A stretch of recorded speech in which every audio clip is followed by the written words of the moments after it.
तो चलिए आज बात करते हैं झारखंड की आत्मा की, उसकी उन जीवन रेखाओं की जो इस पूरे राज्य को सींचती हैं, यानी यहाँ की नदियों की। ये सिर्फ पानी की धाराएं नहीं हैं, बल्कि ये वो नसें हैं जो इस राज्य के भूगोल, इसकी अर्थव्यवस्था और इसकी संस्कृति को आकार देती हैं। आइए इस दिलचस्प सफर की शुरुआत करते हैं। तो सबसे पहले इस तस्वीर को देखिए। ये एक तरह से हमारे आज के सफर का नक्शा है। झारखंड की लगभग सभी नदियों का दिल एक ही है, छोटा नागपुर का पठार। ये वो ऊंची जमीन है जहां से सारी नदियां जन्म लेती हैं और फिर अलग अलग दिशाओं में बह निकलती हैं। जैसा कि आप इस फ्लो चार्ट में देख सकते हैं, नदियों के बहाव को यानी अपवाह तंत्र को 5 मुख्य दिशाओं में बांटा गया है: पूर्वी, दक्षिण पूर्वी, दक्षिणी, उत्तर पश्चिमी और उत्तरी। हम एक एक करके इन सभी रास्तों पर चलेंगे और समझेंगे कि कौन सी नदियां कहां जाती हैं और उनकी क्या कहानी है। तो चलिए अपनी यात्रा शुरू करते हैं उत्तर और उत्तर पश्चिम की ओर बहने वाली नदियों से। ये वो नदियां हैं जो छोटा नागपुर के पठार से निकलकर एक बड़े लक्ष्य की ओर बढ़ती हैं, पवित्र गंगा नदी में जाकर मिलना। ये नदियां झारखंड की जमीन को सींचती हुई बिहार के मैदानों में दाखिल होती हैं। इस ग्रुप की सबसे बड़ी और सबसे महत्वपूर्ण नदी है सोन नदी। अब देखिए, ये नदी सीधे तौर पर झारखंड के अंदर से तो नहीं निकलती, लेकिन इसकी अहमियत बहुत ज्यादा है। क्यों? क्योंकि ये राज्य की उत्तर पश्चिमी सीमा बनाती है, जैसा कि इस नक्शे में साफ दिख रहा है। इसका जन्म झारखंड से बाहर मध्य प्रदेश की अमरकंटक पहाड़ियों में होता है।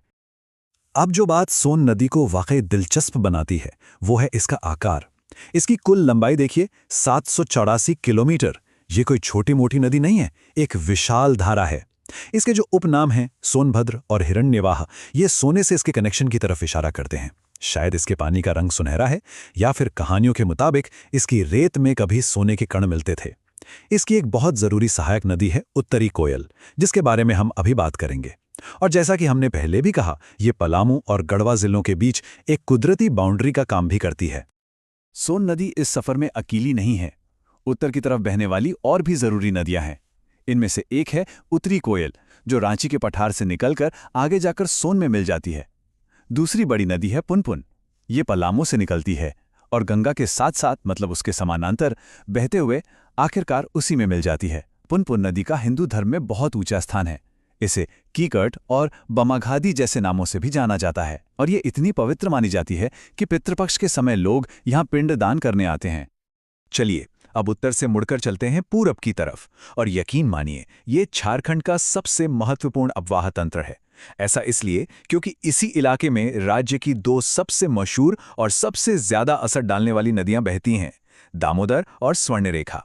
ये नदियां सिर्फ पानी नहीं बहाती, बल्कि इस क्षेत्र के उद्योगों और यहाँ की जिंदगी को चलाती हैं। सबसे पहले दामोदर की बात करते हैं। इसका एक बहुत मशहूर नाम है बंगाल का शोक। ये नाम इसे क्यों मिला? क्योंकि पहले इसमें इतनी विनाशकारी बाढ़ आती थी कि बंगाल में तबाही मच जाती थी। हालांकि आज ये सिर्फ शोक की वजह नहीं है, बल्कि झारखंड के इंडस्ट्रियल डेवलपमेंट की सबसे बड़ी जीवन रेखा भी है। मतलब इसका एक दोहरा चरित्र है। अब जरा इस नंबर पर गौर कीजिए, 290 किलोमीटर। दामोदर की कुल लंबाई तो 592 किलोमीटर है, लेकिन उसका लगभग आधा सफर, मतलब 290 किलोमीटर, वो सिर्फ झारखंड के अंदर ही तय करती है। इसी से अंदाजा लगाया जा सकता है कि ये राज्य की सबसे लंबी और सबसे बड़ी नदी क्यों है। इसका बहाव क्षेत्र राज्य के एक बहुत बड़े हिस्से को कवर करता है। लेकिन इस औद्योगिक विकास की एक बहुत भारी और दुखद कीमत चुकानी पड़ी है। नदी में इतना ज्यादा प्रदूषण हो गया है कि इसे जैविक रेगिस्तान या बायोलॉजिकल डेजर्ट तक कहा गया है। अब इसका मतलब क्या है?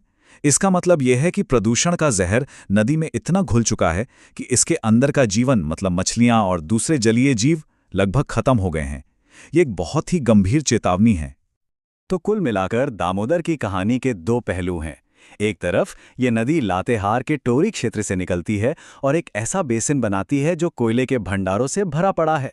इसी कोयले पर झारखंड की पूरी इंडस्ट्री टिकी है। बराकर, कोनार और बोकारो जैसी सहायक नदियां इसमें आकर और जान डालती हैं। लेकिन कहानी का दूसरा पहलू बहुत डरावना है। यही इंडस्ट्री इसे राज्य की सबसे प्रदूषित नदी भी बनाती है। मजे की बात है कि इसे देवनद भी कहते हैं, पर आज ये अपने अस्तित्व के लिए ही संघर्ष कर रही है। चलिए अब पूरब की दूसरी बड़ी और अद्भुत नदी की ओर बढ़ते हैं। इसका नाम ही इसकी कहानी कहता है, स्वर्णरेखा, यानी सोने की रेखा। ये एक ऐसी नदी है जो अपनी कहानी खुद लिखती है, बिल्कुल आज़ाद और सबसे अलग।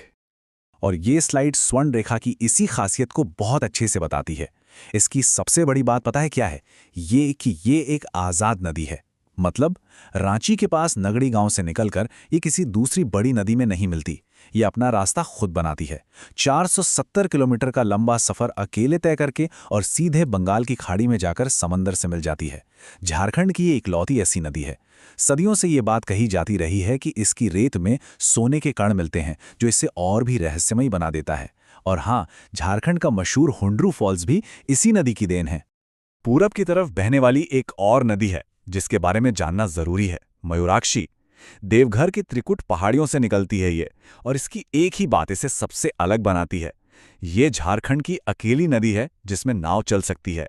हाँ, वो बात अलग है कि ये सुविधा सिर्फ बारिश के मौसम में ही मिल पाती है। आगे चलकर ये नदी पश्चिम बंगाल में हुगली नदी में मिल जाती है। चलिए अब पठार से नीचे उतरते हैं और अपना रुख दक्षिण की ओर करते हैं। यहाँ की कहानी दो बड़ी नदियों के इर्द गिर्द घूमती है, दक्षिणी कोयल और शंख नदी। ये नदियां पठार से निकलकर दक्षिण की तरफ बहती हैं और एक दूसरे से मिलने के लिए एक लंबा सफर तय करती हैं। तो स्क्रीन पर देखिए, ये है वो दो दक्षिणी नदियां। बाईं तरफ है दक्षिणी कोयल और दाईं तरफ है शंख नदी। दोनों का सफर झारखंड में शुरू होता है। दोनों दक्षिण की तरफ बहती हैं, लेकिन इनकी मंजिल एक दूसरे से मिलने की है, जो ये झारखंड के बाहर जाकर पूरा करती हैं। अब इन दोनों में फर्क क्या है और समानता क्या है? देखिए, दक्षिणी कोयल ठीक वहीं से निकलती है जहां से स्वर्ण रेखा यानी रांची के नगड़ी गांव से। वहीं दूसरी तरफ शंख नदी का सफर शुरू होता है गुमला के चैनपुर से। शंख नदी अपने रास्ते में एक बहुत ही खूबसूरत वाटरफॉल बनाती है, सदनी घाघ जलप्रपात। और सबसे मजेदार बात यह है कि ये दोनों नदियां मिलती तो हैं, पर झारखंड की सीमा के अंदर नहीं। ये राज्य से बाहर पड़ोसी राज्य उड़ीसा में जाकर एक हो जाती हैं और वहां से इनका नाम ही बदल जाता है, ब्राह्मणी नदी। अब तक हमने नदियों के रास्ते और उनकी दिशाओं को समझा, लेकिन नदियों की पहचान सिर्फ उनके बहने से नहीं होती। उनकी एक सांस्कृतिक पहचान भी होती है, जो उनके नामों और उपनामों में छिपी होती है। ये नाम हमें उनकी कहानी, उनके स्वभाव और लोगों के साथ उनके रिश्ते के बारे में बताते हैं। अब इस आखिरी नक्शे को देखिए। ये एक तरह से हमारी पूरी बातचीत का सार है। इसमें वो सब कुछ है जिसके बारे में हमने अभी बात की। ये देखिए, बीच में है छोटा नागपुर का पठार, और यहीं से जीवन रेखाओं का ये जाल, ये वेब पूरे झारखंड में फैल रहा है। उत्तर में सोन और पुनपुन, पूरब में दामोदर और स्वर्ण रेखा, और दक्षिण में कोयल और शंख। ये सब मिलकर ही झारखंड की असली जीती जागती तस्वीर बनाते हैं। और ये स्लाइड तो बहुत ही खास है। ये हमें बताती है कि लोग इन नदियों को सिर्फ उनके ज्योग्राफिकल नाम से नहीं, बल्कि प्यार और कभी-कभी डर से दिए गए नामों से भी जानते हैं। दामोदर को देखिए, एक तरफ बंगाल का शोक तो दूसरी तरफ देवनद यानी देवताओं की नदी। कितना बड़ा विरोधाभास है। सोन नदी को सोनभद्र और हिरण्यवाह कहा गया, दोनों का मतलब सोने से जुड़ा है। पुनपुन का तो वेदों में भी जिक्र है कीकट नाम से। और फल्गु, जो जमीन के नीचे बहने के लिए जानी जाती है, उसे कितना खूबसूरत नाम दिया गया है, अंतःसलीला। ये सिर्फ नाम नहीं है, ये कहानियों और इतिहास का पूरा खजाना है। तो हमने ये तो देख लिया कि इन नदियों ने झारखंड का अतीत बनाया है और आज भी इसे चला रही हैं। ये सिर्फ भूगोल का हिस्सा नहीं है, ये उद्योग हैं, कृषि हैं, संस्कृति हैं और पहचान है। लेकिन आज इन पर प्रदूषण का खतरा है, जलवायु परिवर्तन का खतरा है। तो आखिरी सवाल ये उठता है कि आने वाले कल में इन जीवन रेखाओं को कैसे बचाया जाएगा? ये एक ऐसा सवाल है जिसका जवाब हम सबको मिलकर खोजना होगा।